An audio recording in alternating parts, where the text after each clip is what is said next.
On 19th September 1944, Peleliu Airfield, Western Carolines. The coral plain is white as bone, scored with shell craters and blackened revetments, a chessboard hammered by naval guns only days before. Heat hangs like a wet blanket. The runway shimmers as if the island is breathing fire. Time is the true enemy. A Marine points with 2 fingers, and a Seabee drives a bulldozer into a crater that could swallow a truck. The blade bites, coral dust billows, and the hole becomes a trough, then a pale scar packed tight by steel and stubbornness. Every pass is a stitch in torn skin. Speed heals. They call the men on the dozers artists, not drivers, because the blade is brush and the island is canvas. One of them is a wiry machinist from Ohio who has greased presses and milled gears, now shaving coral in tiger-striped shadows from burned palm trunks. He works with his mouth closed to keep the dust from gritting his teeth. He breathes patience. Across the field, a Navy construction officer with a clipboard, Commander Karate of the 33rd, checks loads by eye and by instinct. He does math in moving columns. Truck beds, cubic yards, wheel hours, fuel cans, sweat. A runway is not a line. It is a sum. Numbers win wars. He marks the day by the sun and the trucks by sound. The deep cough of a deuce and a half. The rasp of a bulldozer clutch. The whine of a grater. The music of machines replaces artillery for a few hours at a time, only to be interrupted by snipers on the rim and mortar shells cracking like thrown plates. Work pauses only long enough to duck. Momentum is armor. Each minute is priced in blood somewhere on the island's ridges, where Marines fight for every cave mouth. The airfield is flat, but it is not safe. It is a magnet for fire from the heights. The Seabees learn the map by where the bullets stitch dust. Courage is a habit. They pour coral like grain from trucks whose sides clang as if they are bellies being tapped. The fill settles and the compactor rolls, heavy as a house, making a drumbeat you feel in your knees. The ground stops being a wound and starts being a promise. Land must earn flight. A corporal from the 73rd rides the grader with a carpenter's obsession, shaving a 1/4 inch as if he's truing a workbench.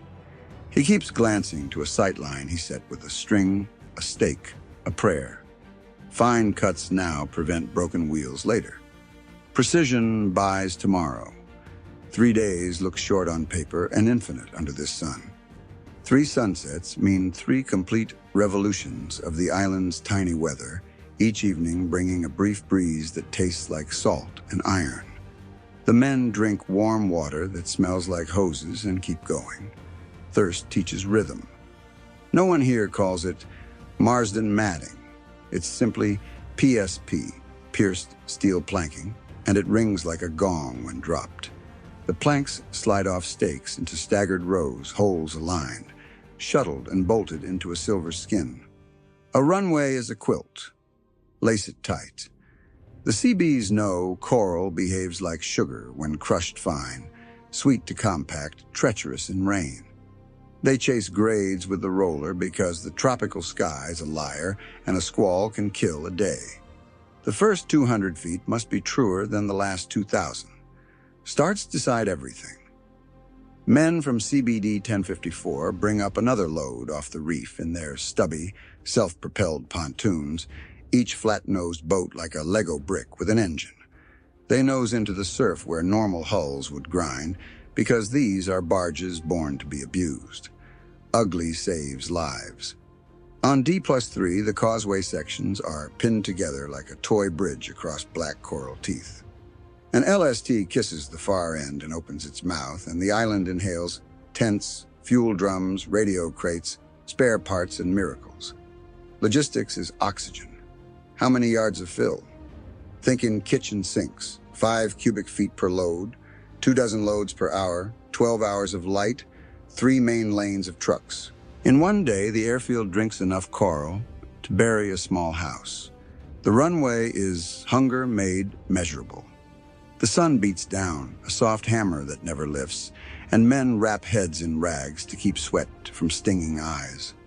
A swab of iodine on a scrape feels like a joke. They joke anyway. Humor is a second canteen. The Japanese built these runways in an X, and the Americans straighten one leg first, because straight is speed, and speed is the only prayer the infantry has on Bloody Nose Ridge. When the graders skim that last high spot near the former taxiway, the officer with the clipboard stops watching and starts listening. He listens for silence. Silence means flat. Every number has to translate to a feeling under the wheels. Not a bounce, but a hum. Not a chatter, but a whisper. Wheels tell truth to men.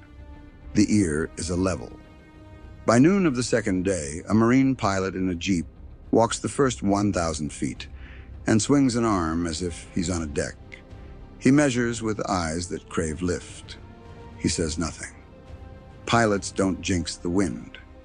In a corner of the field, a bomb crater still holds its own weather, a pool of green water that smells like battery acid and rot. A Seabee drops a bucket of coral into it as if feeding a monster. The monster shrinks. Holes hate attention. An enlisted surveyor with a sunburned nose holds the staff, and his buddy sights the transit. And they speak a language of inches and arcs that would be Greek if it weren't saving lives. Each call-out is a step toward tires singing. Geometry is mercy. The evening of the second day, the strip is a ribbon, long enough for a fighter with a belly full of hate and fuel to land light, refuel, and take off heavy. The rumor runs like a breeze. 3 squadrons soon. Rumor is a draft of cold water. Night brings a fragile lull in a sky with more stars than any mainland eye believes. Trucks idle, men sleep on their packs, sentries swat mosquitoes and count seconds between flares. The island does not sleep. It only blinks. Rest is borrowed. Morning of the third day, the dozers make a last comb pass, and the roller smooths with a patient purr, like a big cat being scratched. You could eat off the first 500 feet if you didn't mind grit. The rest is good enough for war. Perfection is the enemy of today. The first Corsair comes in hot and heavy, its bent wings throwing a shadow that looks like a bird folding to strike. The tires kiss, bark, and grip. The fuselage shudders and steadies. The engine coughs and winds down. Ground meets sky halfway. Flight seals a promise. 2 more fighters follow in trail, then a lull, then the sort of busy silence that means support crews are sprinting. Chocks, fuel, armament, language reduced to hand signals and grins. Ground crews are translators between elements. Hands speak faster than radios. The pilots taxi to where the strip is naked coral and turn into the wind, and the smell of avgas and hot oil and cordite becomes the island's new perfume. A Seabee wipes his face with a bandana and laughs without sound. Smell is a memory. 3 squadrons, says the officer, not triumphant but satisfied, as if he has finished a complicated piece of joinery, and the joints are tight. How many airplanes is that? Think in migrating birds. Over 30 steel gulls now roosting where a crater gaped yesterday. Quantity becomes quality. Downbeat, fighters roar off the new table and dive north toward the ridgeline. Rockets tucked like folded spears beneath their wings. The island feels the strike through its stone. Air power is gravity with intent. From the cliffs, a sniper takes a shot at a fuel drum and gets a reply from a Marine with a bar, the sound like ripping canvas. The drum holds. So do the men. Fuel is courage in a can. The radio van hums with the joy of strong signal, a miracle made of vacuum tubes and discipline. The operators talk in blocks and grids and brevity codes, but what they send is relief. Words carry weight. Think of the runway like a zipper, the Ohio machinist says, hands describing the line they just closed. Once it's up, the jacket keeps out the cold. He grins because the metaphor is absurd in this heat.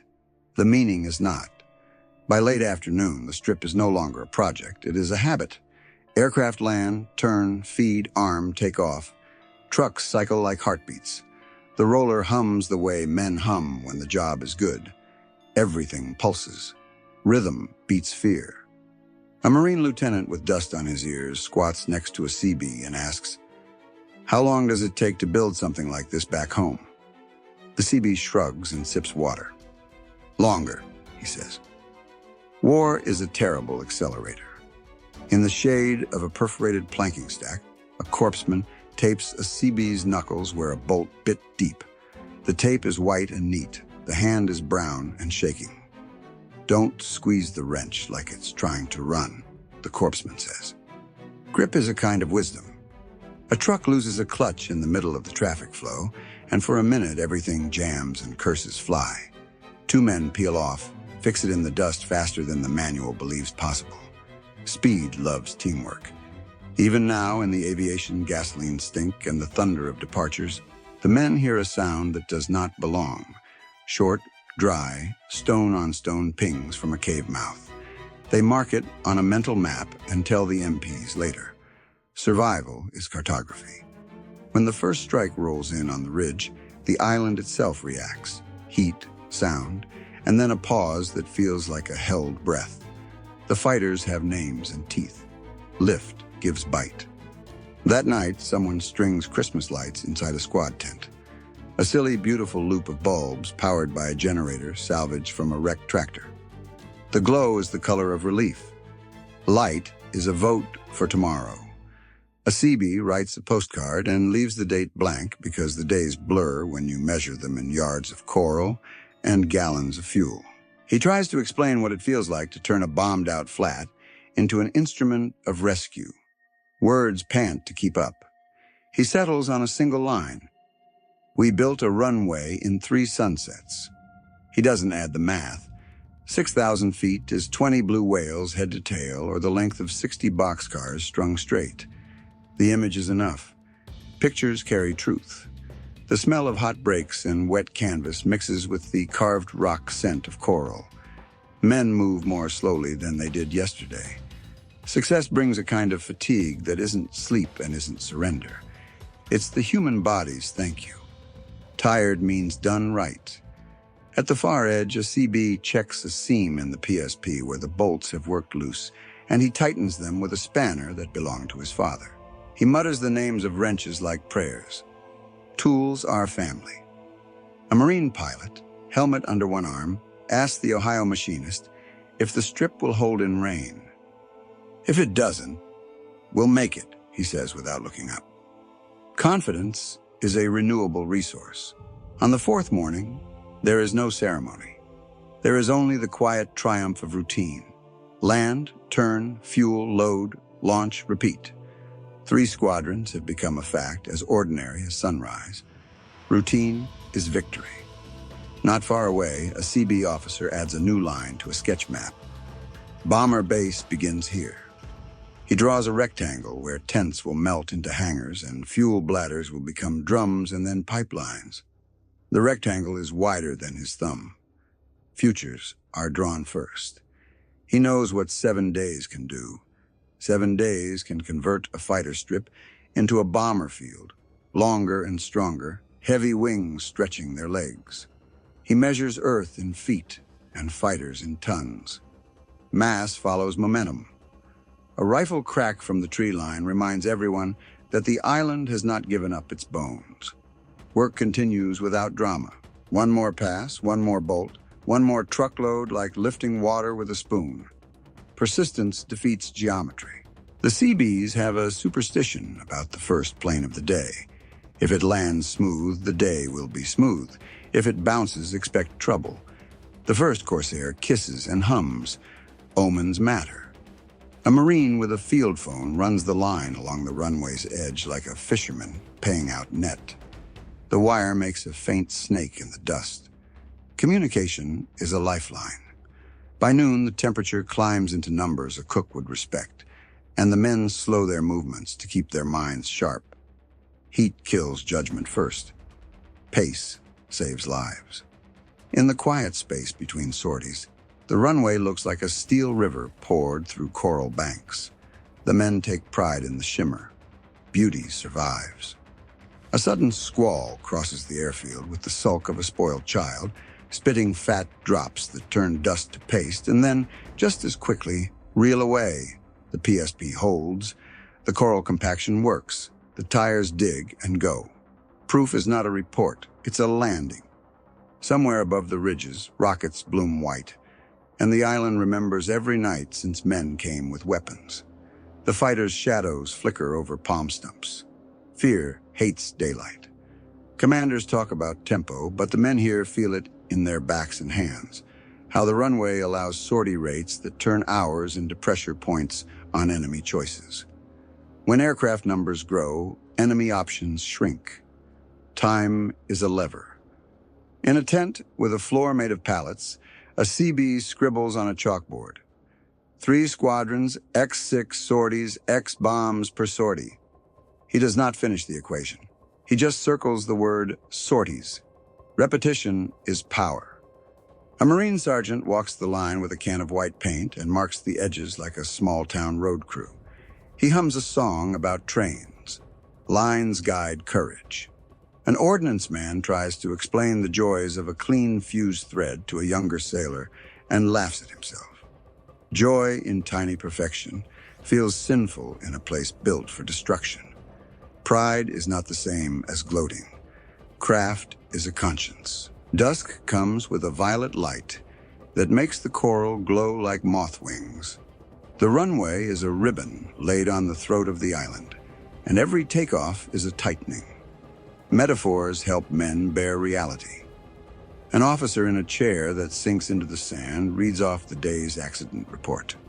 1 bruised thumb, 1 twisted ankle, 1 hole in a drum that did not lead to a fire because the drum was empty. Luck favors the prepared. Checklists save lives. On the 4th night, the airfield sounds like a farmyard at harvest. Engines, shouts, clanks, laughter, a dog barking somewhere among the tents, though no one admits there's a dog. War finds domestic notes. Humanity persists. A letter home turns into a catalog of numbers that his mother will not understand. Feet, gallons, sorties, pounds of fill, hours saved. He tries a different tack. Imagine paving a main street in 3 days while someone shoots at you and your friends need the road to get to the doctor. Explanation is translation. He ends with, "Tell Dad the old spanner still fits." He doesn't add that every time he turns it, he sees their garage, the cracked slab, the jar of bolts that always smelled faintly of oil and hope. Memory is ballast. At the ridge that Marines have renamed with blood, the sudden presence of nearby fighter support changes posture and tone. Requests for rockets and napalm become the rhythm section. Air shrinks distances. Men sleep now with a different fatigue. It is an emptiness that tastes like metal and citrus, machine and fruit, grit and relief. The body knows when it has earned its keep. Exhaustion can be holy. On the 5th morning, someone tapes a handwritten sign at the PSP edge. CB Boulevard. It is not official, and no one salutes it. And it makes 3 men grin and 1 man cry. Names make places. The Ohio machinist runs his hand over a section where yesterday's rain found a soft spot. He orders another truck. He is gentle with his own impatience. Standards are kindness.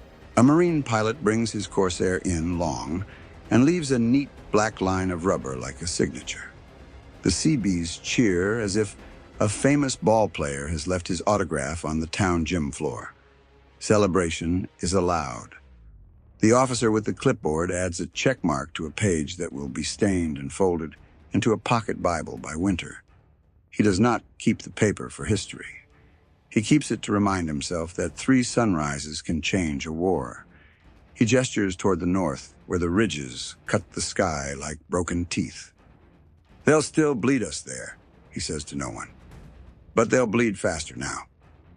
Realism is not pessimism. A young sailor asks why the runway must be 6,000 feet when the fighters can cut it shorter on a good day. "Because a bad day is when you need the extra 1,000, an old salt answers. Margin is mercy. In a quiet minute, the Ohio machinist turns the spanner in his hands and looks down the bright spine. They've laid across a bomb-scarred island. He remembers his mother's sewing machine and the way a seam held a garment together even when the cloth was thin. He smiles at his own private joke. Stitch a runway, mend a fate. At noon, the reef sparkles like broken glass, and another barge noses in with crates of radio spares and 2 boxes of replacement bolts. The men unload in a chain that looks like a single arm extending from sea to field. Unity is economy. One of the Marines from the ridgeline comes down to the field with a bandage around his head and stands at the runway's edge watching planes cycle. He says nothing for a long time and then whispers, "Thank you." Gratitude is a salve. The first bomber crews walk the farther rectangle in the afternoon heat and talk in the language of wingspan and gross weight and crosswind. They nod as if they are nodding at old friends. Pilots are carpenters of air. By evening, the island's new weather system is apparent. Engines churn air, fuel evaporates into scent, men move the way cities move. The runway radiates intention. Infrastructure is destiny. In a foxhole near the strip, 2 Seabees share a cigarette and watch the last light turn the PSP into bronze. One says, "We're not supposed to like this place." The other says, "I don't." Then he smiles. Complexity is honest. Night brings scattered artillery and the sharp tang of ozone from the radios. The men roll over and cover their ears with caps and keep sleeping. Sleep is an act of will. Rest is tactical. Morning again, and someone has chalked on a crate. 3 days. The chalk smears, but the meaning doesn't. Men need milestones. The officer with the clipboard folds his map and looks at the straight silver thing they have made, the seam that now binds ocean, island, and air. He rubs his thumb and forefinger together and feels coral dust grind into his skin, a tattoo of work that no water can fully wash away. Labor leaves marks. He thinks, an island is a problem until it is a platform. He says it aloud just to hear the truth of it. Platforms project will. Across the field, the Ohio machinist touches 2 bolts on a panel and gives them a half-turn for luck. He isn't superstitious, he's careful. Care is love in uniform. A flight of fighters lifts into the morning glare, and their shadows stitch along the PSP like black needles in fast hands. The metaphor returns of its own accord and fits like a glove. The runway is a seam, and the island is holding. And with that, the day's work begins again, as if it were the first day and as if every hour is the last. Because in war, both are true. Time cuts both ways. September 1944, Peleliu, Western Caroline Islands. The air is molten by mid-morning, shimmering with heat waves that make the horizon quiver like a mirage.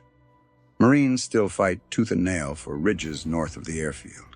But on the flat coral plain, the Seabees have been ordered to keep building, no matter the cost. The war does not pause for comfort. A bulldozer creeps forward across ground still soft with shell craters. Its driver, Petty Officer First Class Frank Mattingly from Alabama, sits high in the open seat, shirt off, his back streaked with dust and sweat. He hums a church tune to steady his nerves as bullets flick dirt from the track plates. To the infantry crouched nearby, he looks absurdly exposed, but he has learned that speed is his only shield. A moving target is a living target. Just yards away, Marines exchange fire with Japanese defenders dug into the airfield's northern revetments. The Seabees continue pouring coral, filling holes, dragging mats. When shells land close, men crouch, curse, then climb right back onto machines. A Marine lieutenant watching mutters, "They fight with shovels while we fight with rifles." 2 fronts, 1 line. The Ohio machinist, already exhausted from yesterday's work, pulls his cap tighter and signals a truck to back in. The driver grinds gears, the bed rises, and white coral tumbles like sugar spilling from a giant sack. Dust clouds sting eyes and coat lips, but the load fills another gap. Every crater sealed is another 100 feet reclaimed. The runway grows like a scar knitting closed. Commander Karate paces with a slide rule and clipboard. He calculates fill volume in real time.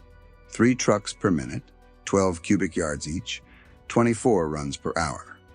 That equals 1,000 yards of progress by nightfall, if the flow holds. He doesn't say the numbers aloud, but the men sense the urgency.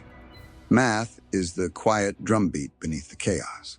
Japanese mortars interrupt the rhythm. A round thumps nearby, flinging coral shards like knives. 1 truck burns, black smoke billowing, fuel drums popping like distant fireworks. Seabees drag the driver clear, coughing through fumes, then roll another machine forward to push the wreck aside. Nothing must stop the convoy. In war, inertia is death. Private First Class George Endo, a Nisei Marine translator attached to the unit, ducks beside the convoy and hears the enemy shouting from revetments. He translates fragments later. "Stop the machines! Destroy the airfield!" The Japanese understand what the Seabees are doing, and they fear it. To halt the runway is to slow defeat. To finish it is to guarantee ruin. The work is relentless. Fuel drums stacked like tin soldiers feed bulldozers and graders. Sweat runs like rivers down backs. Shirts stiffen with salt. Socks crunch with coral dust. Men trade canteens half empty. Water tasting like rust. But they drink anyway. Heat is an invisible enemy that kills as surely as bullets. Mid-afternoon, a Corsair circles overhead, one of the few fighters able to land on the partially repaired strip. Its pilot, Lieutenant Harold Redweller, eyes the surface below. He knows his squadron will soon rely on it for sorties. He tips his wings in salute to the men crawling like ants across the scarred field. Gesture is encouragement. By dusk, the strip is no longer a shattered patch, but a ribbon 3/4 mended. Exhaustion drapes over every man. Seabees slump beside machines. Marines lie in shallow foxholes. The Ohio machinist scratches 3 notches on the side of his spanner, 1 for each day survived. Tools are diaries. The island does not sleep. At night, Japanese infiltrators crawl through cane grass, probing the worksite. Sentries fire flares, the light bleaching coral white and turning shadows black. Gunfire rattles, then silence. In the distance, bulldozers rumble on, muffled with rags to mask sound. The Seabees keep working even under moonlight. Time itself is their weapon.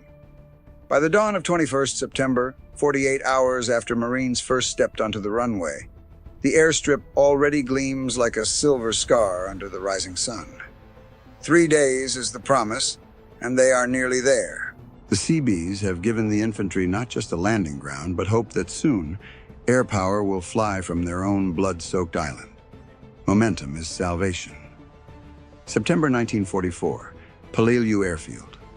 The sun climbs quick, spilling light over a scarred coral plateau that only days ago was cratered and useless. Now, after 72 hours of unbroken labor, the strip stretches straight and silver, stitched with pierced steel planking and compacted coral fill. Men stare at it with disbelief. What had been a death trap is now a launch pad. The island feels changed. At 0930, the first Corsair approaches. Its bent wings cast a shadow like a predator bird swooping low. In the cockpit sits Lieutenant Harold Redweller, the same pilot who tipped his wings yesterday. His knuckles whiten around the stick as he lines up the improvised runway. He knows it is rough, he knows men bled to level it, and he intends to prove their effort wasn't wasted. Wheels screech, bounce, then grip. The Corsair shudders but holds straight. A roar of relief rises from Seabees and Marines watching. Flight has returned. 3 more fighters follow, then 6. By midday, a dozen aircraft crouch along the new line, wings folded like resting hawks, engines ticking as crews swarm with fuel cans and rocket racks. The smell of avgas and hot oil spreads across the airfield. The machines are alive again, and every Marine on Peleliu feels it. Sergeant Robert Martinez of the 1st Marine Regiment crouches in his foxhole on Bloody Nose Ridge, sweat stinging his eyes. He hears the sudden thunder of engines from behind. He looks up to see a flight of Corsairs rolling off the runway, climbing into the pale sky. They bank north and scream toward the ridge. For the first time in days, Martinez feels the ground tilt in his favor. He mutters, "About damn time." Hope can sound like jetting exhaust. The strike comes minutes later. Rockets streak into the cliffs where Japanese defenders are dug deep in coral caves. Explosions hammer the ridge, turning the air into a furnace. Martinez and his squad press flat as shock waves roll over them. They cheer when they see plumes rising from cave mouths once thought invincible.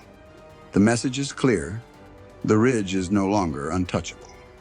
Colonel Kunio Nakagawa, commanding the Japanese garrison, receives reports of the new air operations. His officers tell him that American planes are now striking directly from the island itself, not carriers beyond the horizon.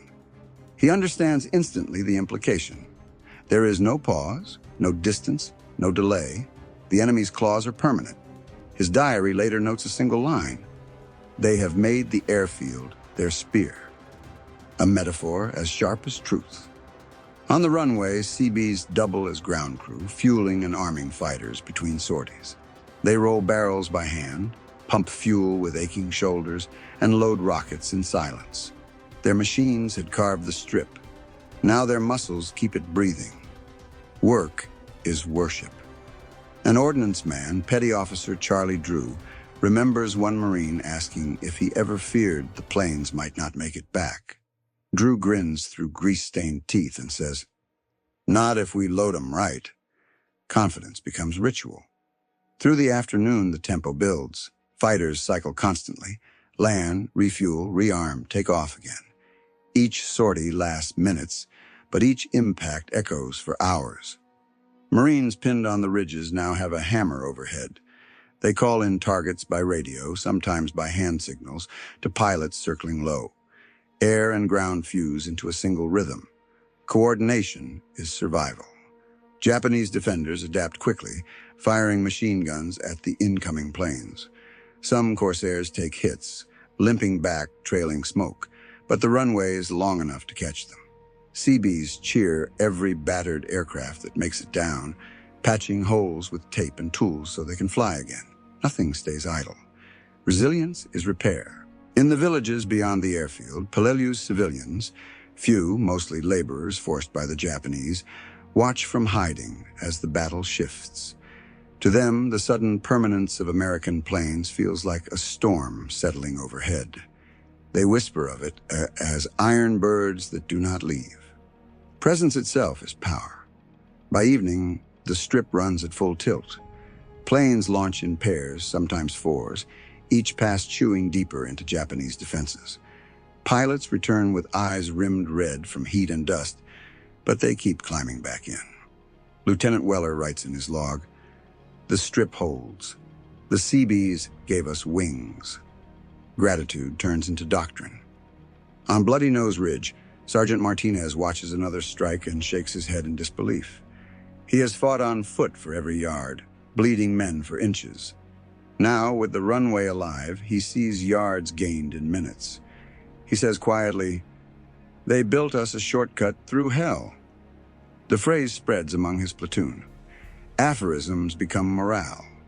Night falls, and the airfield glows faintly under work lights. Mechanics labor with wrenches and sweat, sealing bullet holes, checking engines. Seabees patrol the perimeter with rifles, knowing the Japanese may try to sabotage what has become the island's beating heart. They sleep in shifts beside the machines. Vigilance is oxygen. For the Japanese garrison, the sound of engines through the night is a torment. Where once darkness gave them respite, now even shadows carry threat. Nakagawa's men write in their last letters that the enemy's wings never rest. Morale fractures not from one strike, but from the endlessness of them. Continuity is cruelty. By dawn of 22nd September, the Peleliu airstrip is not a promise, but a reality. More squadrons arrive, each plane a new nail in the island's coffin. The Seabees step back, look at the strip that only days ago was rubble, and understand what they have done. They did not just build an airfield, they changed the battle's gravity. The metaphor closes itself. The runway is a seam sewn into coral, and through it flows not thread, but thunder. The island will never be the same. Time, once on Japan's side, now belongs to the men who built flight from rubble in 3 days. Speed is destiny. The sunrise throws copper light across a line of pontoon barges nosed up against the reef. From above, the scene looks like a carpenter laying planks across broken glass. For the Seabees and Navy beachmasters, it is the beginning of another battle, this one against the reef itself. The island will eat supplies unless men build veins to feed the new airfield. Lieutenant Commander James Wilkins of the 33rd Naval Construction Battalion paces barefoot on the pontoon causeway, clipboard in hand. He notes the sequence: fuel drums, Marsden matting, radio crates, water bladders, ammo pallets. Each crate has to move like a bead on a string. He mutters numbers, checks them against tides, and waves an LST forward. Ships are floating warehouses, but without arteries. Their cargo is useless. Logistics is anatomy. A self-propelled pontoon barge bucks like a mule in the surf. Its pilot, boatswain's mate Leonard Carter, curses, guns the engine, and grins when the ungainly craft finally lurches over the coral teeth. The load is steel matting, stacked like giant playing cards, shimmering in the early light. Each sheet will be laid across mud and coral to give the strip its steel skin. Carter spits salt water and says, "Ugly rides, beautiful cargo." Function trumps grace. Onshore, Seabees form a human chain, boots sinking into soft sand. They pass crates hand to hand, rhythm like a drumbeat. Each man knows delay here echoes in blood up on the ridge. A Marine officer standing nearby tells a young rifleman, "This is the other front." He is right. The beach is a battlefield of timetables. Fuel comes next. Drums clang as they roll down planks, black cylinders full of avgas. The smell is sharp, sweet, and dangerous. Petty Officer John O'Hara, once a gas station attendant in New Jersey, now manages a line of drums longer than a city block. He chalks numbers on each with stubby hands, muttering as if back home tallying gallons. He laughs. Still pumping gas, just louder. Continuity makes change bearable. A sudden air raid siren wails. Men scatter as Japanese shells whistle down from unseen guns inland. Explosions throw sand and splinters across the causeway. A barge takes a hit and begins to list. Carter and 2 others jump aboard, cut ropes, and shove it clear before the fire spreads to fuel. Their bodies blur against smoke. To save cargo is to save tomorrow. The work does not stop. By afternoon, trucks grind up the new causeway with tires slick from seawater, beds piled with everything from spare propellers to hospital tents. Marines line both sides, rifles out, guarding the artery like jugulars. Any break could bleed the lifeline dry. Meanwhile, inland, Lieutenant Harold Red Weller circles in his Corsair, glancing down at the beach. He radios back, "Your boys are magicians. They're building a city out of coral." For a pilot, fuel and ammunition are life. Without the men on the causeways, the runway is a dead scar. Partnership is survival. Farther up the beach, a CB crane swings pallets of water drums into stacks. Heat warps the horizon, and men lick lips cracked from thirst. Water is treasure, guarded more fiercely than ammunition. Hospital corpsmen line up to claim first allotments, knowing their wounded cannot wait. Liquids mean life. By nightfall, Peleliu glows in odd places. Flaming oil drums from wrecked barges, lanterns shielded under tarps, welding sparks flashing like fireflies as mechanics patch holes. The reef groans under tide and machinery, but the artery holds. In 3 days, more tonnage has crossed the causeways than in 3 months of peacetime harbor traffic. Scale is shocking. Private First Class George Endo, the translator, listens to captured Japanese notes that call the Americans ants with iron jaws. He smiles grimly as he watches trucks crawl from barges to runway, headlights covered, engines humming. The enemy is not wrong. Ants overwhelmed by rhythm. The Seabees themselves collapse in shifts beside their machines. Some sleep on barrels, others on coiled ropes, their bodies bent but unbroken. Snipers occasionally fire into the dark, bullets smacking wood, but no one wakes fully. Exhaustion is armor deeper than steel. At dawn, another convoy arrives, this time carrying prefabricated huts, radios, and spare engines. A corporal jokes that they are building suburbia. But each hut means faster communication, better coordination, fewer mistakes. Civilization is a weapon. The Ohio machinist wipes coral dust from his eyes and joins a crew bolting steel mats onto the strip. Each clang is a heartbeat. He remembers his father's workshop and the sound of hammers on anvils. Now every bolt sunk into the planking is another artery sealed, another promise that planes will fly heavier and longer. Heritage becomes endurance. By the end of the 72nd hour, Peleliu is not just an airfield. It is an organism. Beach, causeway, runway, fuel dump, radio shack, hospital tent, and firing line, all bound by the arteries Seabees carved. What looked like chaos is revealed as circulation. The island beats with a new heart. For Colonel Nakagawa's men, trapped in caves, the sound of trucks rolling supplies inland is as terrifying as the roar of corsairs. They understand. Once the arteries harden, the island is lost. Biology has turned against them. The morning heat is already cruel, pressing down like a hand. The jagged limestone rises in front of the Marines like a fortress from another planet, pitted, cracked, bristling with caves. Inside those black mouths waits Colonel Kunio Nakagawa's garrison, soldiers who have sworn to fight until their last breath. For days they have turned the ridges into a furnace, halting every advance. Now, with the airfield alive, the balance is shifting. Sergeant Robert Martinez of the 1st Marines lies flat against the slope, sweat and dust caked on his neck. He peers upward, rifle ready, heart pounding. Every cave seems to breathe menace. Suddenly, the ground trembles, deep, rolling, rhythmic. Martinez knows the sound. Corsairs are coming. He presses his helmet tighter and waits for the sky to break. Above, Lieutenant Harold Red Weller leads his flight of 4. The new runway behind him is already a memory. His whole focus is on the ridges ahead.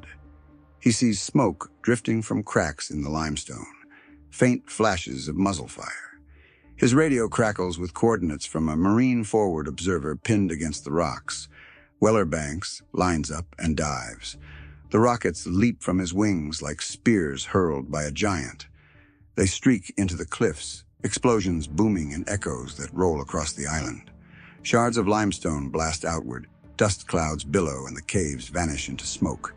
For Martinez and his men below, the blasts feel like earthquakes. He yells, half in terror, half in triumph, "That's ours!" Inside one cave, Private First Class Kenji Sato braces as dust fills his lungs. He has been fighting without rest for days, his canteen long empty, his hands blistered from his rifle. The roar from above feels endless. He hears comrades coughing, some crying out, some silent forever. He presses against the stone, clutching his weapon like a lifeline. To him, the air itself has turned traitor. Colonel Nakagawa moves through his command post deeper inside the ridge. He listens as officers describe the new pattern. Planes circling constantly, artillery following, infantry pressing after. He understands the science. Airfield plus supply equals tempo. His men cannot rest. Every hour, new fire rains from the sky. He does not weep. He does not break. He writes in his log, "We are trapped inside our own mountain." On the runway, Seabees watch the returning planes streak in, wings scarred, fuselages pocked with holes. Ground crews swarm, refuel, rearm, patch. One mechanic, Petty Officer Charlie Drew, runs a hand over a jagged hole in a Corsair's wing and mutters, "Still flies, still kills." He slaps tape across it, knowing the pilot will be airborne again in minutes. Patching metal is faster than patching men. For the Japanese, the constant strikes create a psychological prison. Soldiers whisper about fire dragons that descend at will. They know the Corsairs lift from their own captured airfield. Once their pride, now their doom.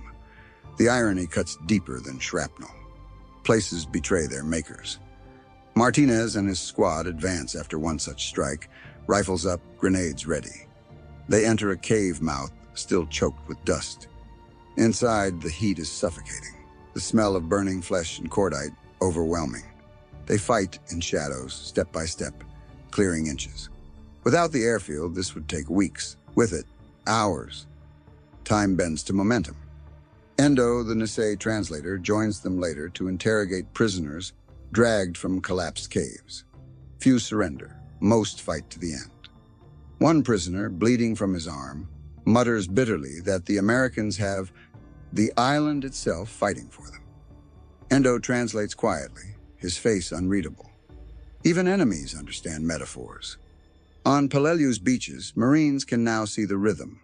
Trucks unloading, planes lifting, rockets striking, ridges collapsing. Logistics, air power, and infantry are no longer separate. They are a single machine. Each part feeds the other. Synergy is dominance. For Seabees like Frank Mattingly, the Alabama dozer driver, this is vindication. He watches planes roar off the strip he carved with his blade and feels a pride that swallows exhaustion. He grips the steering wheel of his machine and whispers, "Worth every shovel." Pride turns sweat into steel. By evening, Bloody Nose Ridge still holds pockets of defiance, but the cracks are visible. Smoke pours from cave mouths, Marines advance farther each day, and Japanese fire slackens. The airfield has not just enabled strikes, it has broken the rhythm of defense. Colonel Nakagawa, in his last coherent report, admits as much. The enemy builds faster than we can destroy. Their planes are endless, their guns precise. The island is no longer ours. His words are stark, final. Surrender is forbidden, yet despair seeps through ink. That night, Marines rest in shallow foxholes with the rumble of distant bulldozers still in their ears. The island never goes quiet now. Martinez lights a cigarette, exhales, and tells his squad, "The Seabees gave us wings. All we gotta do is hold on." His words hang in the humid dark. Faith is contagious. The metaphor comes full circle. The runway is a seam, the plains are stitches, and the ridges are wounds being closed with fire and persistence. The island bleeds less with every pass. Healing can be violent. The sun blazes on corrugated steel sheets laid across the runway, shimmering with heat. Planes roar in and out, their engines a metronome of war. The island, once a hidden bastion of Imperial Japan, now hums with American order. Every takeoff is a message. This ground no longer belongs to its builders. In a tent beside the strip, Lieutenant Harold Red Weller writes his flight log. He notes targets, fuel loads, damage reports. His hand trembles from exhaustion, but he forces clarity. Outside, mechanics hammer on panels. Voices bark over the clatter of tools. The tempo never stops. War is rhythm. The airfield keeps the beat. For the Japanese trapped in caves, that rhythm is unbearable. Corporal Hiroshi Tanaka crouches in darkness, clutching a rifle that has become more talisman than weapon. Each day, he feels the earth tremble with explosions. Each night, he hears the growl of planes taking off. The enemy lives on their land, drinks their water, uses their soil as a weapon. The betrayal is geological. Seabees push the transformation further. Bulldozers carve revetments into coral. Trucks haul gravel. Engineers stretch fuel lines across the island like veins. Chief Petty Officer Edward Larkin, a wiry man with a permanent squint from welding sparks, welds pipe connections in the glare of the midday sun. Sweat runs into his eyes, but he keeps working. "Fuel keeps the wings alive," he mutters. And he is right. Without gas, planes are just statues. Marines now watch supply convoys roll straight onto the runway.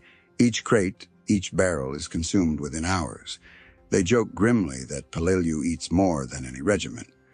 But the island feeds planes, not men. Logistics is hunger with a purpose. Lieutenant General William Rupertus, commander of the 1st Marine Division, visits the airfield and shakes hands with the Seabees. He knows the cost in blood. His division has been torn apart on the ridges, yet he sees the payoff. Air support flies from the very ground Marines bled to seize. He mutters to his staff, "This strip is the hinge of the Pacific." A hinge turns the door. Peleliu swings open toward the Philippines. On the ridges, Sergeant Robert Martinez feels the change. When he radios for strikes, they come in minutes. The speed astonishes him. Before, support meant waiting, praying, surviving. Now planes arrive almost before he finishes the call. He tells his men, "We're fighting with a hammer in the sky." Words become truth through repetition. The Japanese adapt with desperation. They shift deeper into the rock, using tunnels to move unseen. They fire at dusk, then vanish underground. Colonel Kunio Nakagawa sends word. "We will bleed the enemy by days, not hours." Yet even he knows time has betrayed him. The airfield erases time. One afternoon, Corsairs strafe caves while artillery shells follow seconds later. The coordination feels supernatural. To Marines watching, it looks like choreography. To Japanese hiding, it feels like omniscience. This is not luck, it is proximity. Radios link Marines in the field to pilots overhead, and the airfield removes distance. Knowledge turns into violence almost instantly.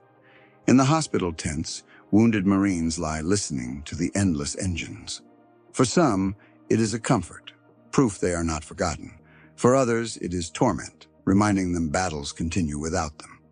War heals no one equally.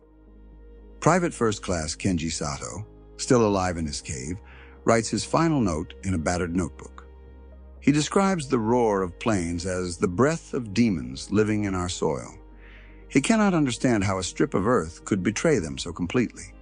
He places the notebook under a rock, knowing no one may ever read it. Despair is also testimony. Back at the airfield, Seabees dig wells and rig pumps. Clean water flows in pipes across camp. Pilots drink cold water before missions, a luxury the enemy cannot imagine. One Seabee laughs. "We fight with bulldozers and faucets." He is not wrong. Comfort is a weapon too. Numbers tell the story. In one day, 120 sorties fly from Peleliu. Each drops bombs, fires rockets, or strafes ridges. Multiply that by a week, and the math is crushing. Nearly 1,000 strikes from a single captured island. For Nakagawa's men, every cave is a coffin waiting to be sealed. Scale becomes fate. Marine Corporal James Jimmy Decker watches a fuel truck crawl across the strip. Its size, its solidity, its sheer banality make him smile. He thinks, if the truck rolls, the war rolls. He has fought with grenades and bayonets, but this truck feels just as decisive. Sometimes victory looks ordinary. The island itself transforms. What was jungle becomes tarmac. What was coral becomes revetment. What was ridge becomes target. The Japanese garrison feels the ground shifting beneath them, not by earthquake, but by will. Landscapes can change allegiance. Colonel Nakagawa writes in his final diary entry, "Our mountains are our graves, our airfield our curse. We built it. They own it." The sentence is short, sharp, absolute. Truth does not need length. For Marines, the end is near.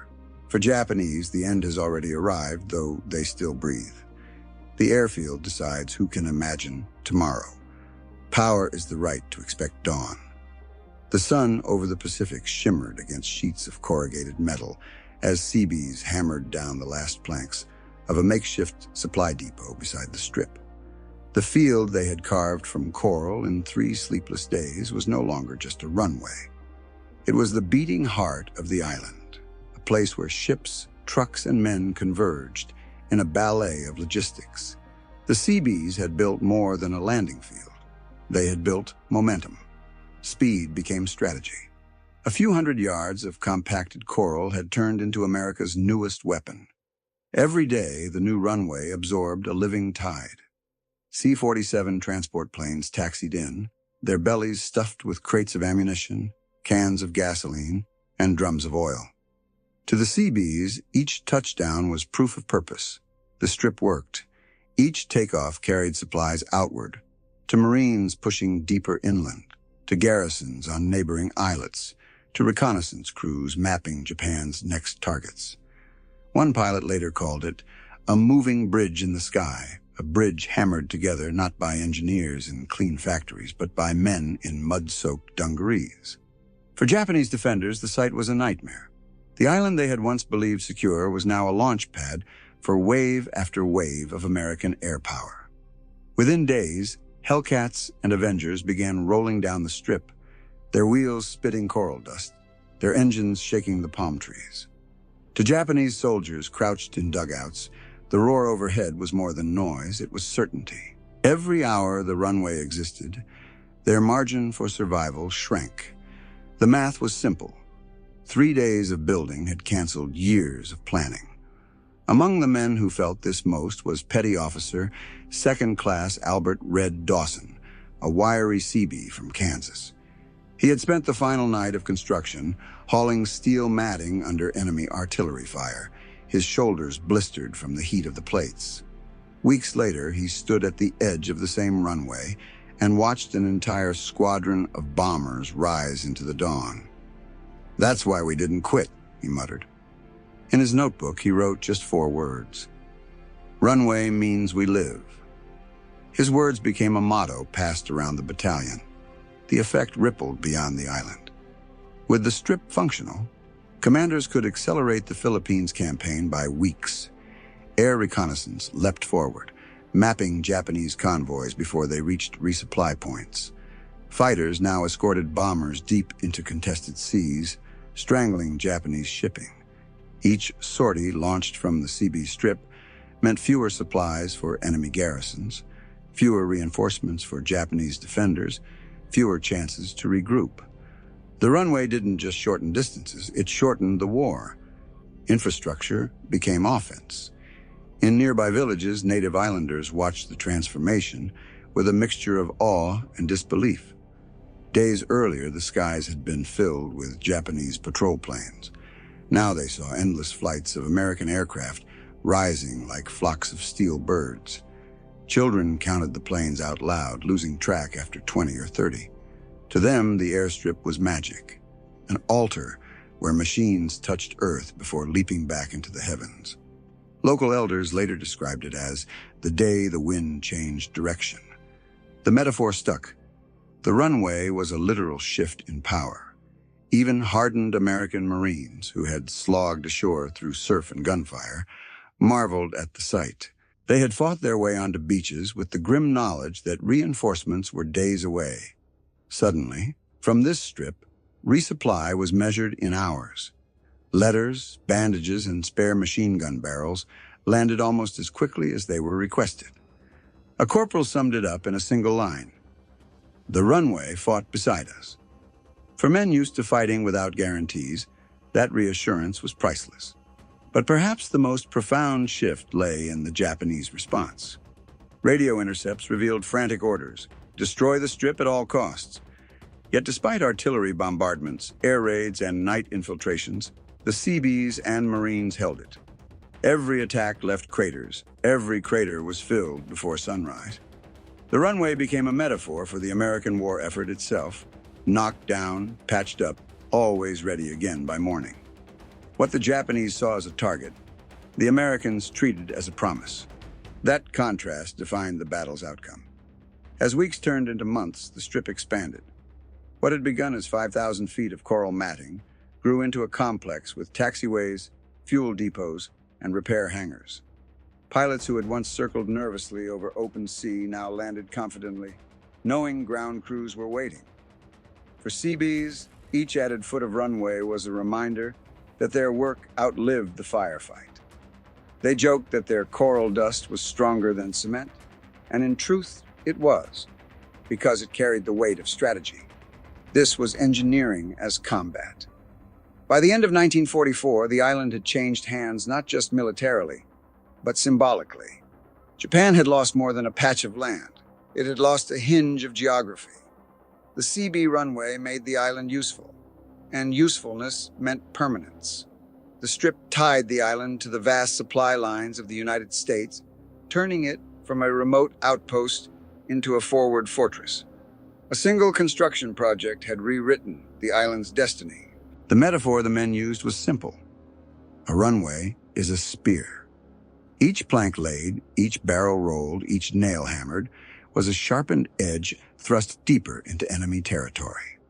The Seabees had proven that engineering could be as decisive as artillery, that construction could change maps as surely as combat.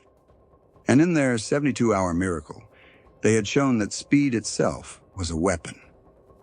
Dawn broke over the Pacific in streaks of red and gold, and the Seabees runway hummed with life. Rows of planes lined up like arrows in a quiver, their wings glistening with dew. Mechanics scurried between them, wiping oil-stained hands on rags, checking every rivet and cable. The air smelled of fuel and salt, of fresh-cut timber and burnt powder. The strip that had risen from coral dust in 72 sleepless hours was no longer a temporary foothold. It was a launch pad for history. In war, ground shapes the sky, and here the ground had been rewritten by bulldozers and bare hands. The first mission of that day set the tone. 30 bombers thundered down the runway in rapid succession, their engines shaking the island like an earthquake. Each one carried thousands of pounds of bombs, destined for Japanese shipping lanes and supply depots. Pilots later said it felt like standing on the edge of a waterfall, one aircraft after another plunging forward into the blue. By noon, reports crackled over the radios, convoys destroyed, fuel depots ablaze, enemy barracks flattened. The runway wasn't just holding planes, it was breaking Japan's spine. The Japanese high command understood the implications immediately. A captured diary from a Japanese officer revealed the despair. Every hour that strip exists, we are weaker. The Americans build faster than we can destroy. The enemy had once counted on time and distance to shield their garrisons. Now both were gone. An island thought secure had become an American dagger pointed directly at their heart. 72 hours of construction had undone years of strategy. War turned on the clock, and the clock was no longer theirs. On the ground, Seabees kept pushing. What began as a single runway sprouted auxiliary taxiways, fuel farms, and storage depots. Water towers rose from bamboo scaffolding, feeding makeshift showers and kitchens. Mess halls echoed with laughter, the clatter of spoons and the smell of hot coffee, a luxury unimaginable weeks earlier. The same men who had slept in foxholes while laying steel matting were now building a small city. They worked under floodlights at night, bulldozers growling like beasts in the dark, their silhouettes moving like shadows against the jungle. Infrastructure had become morale. Lieutenant Commander Harold Wilson, the battalion's operations officer, described the shift. It wasn't just about finishing the job. It was about proving we could outpace the war itself.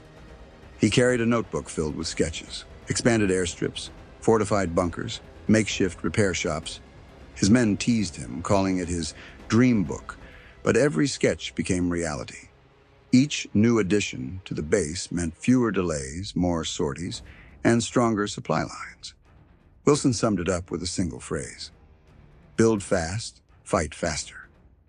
The airstrip's psychological weight was as important as its physical presence.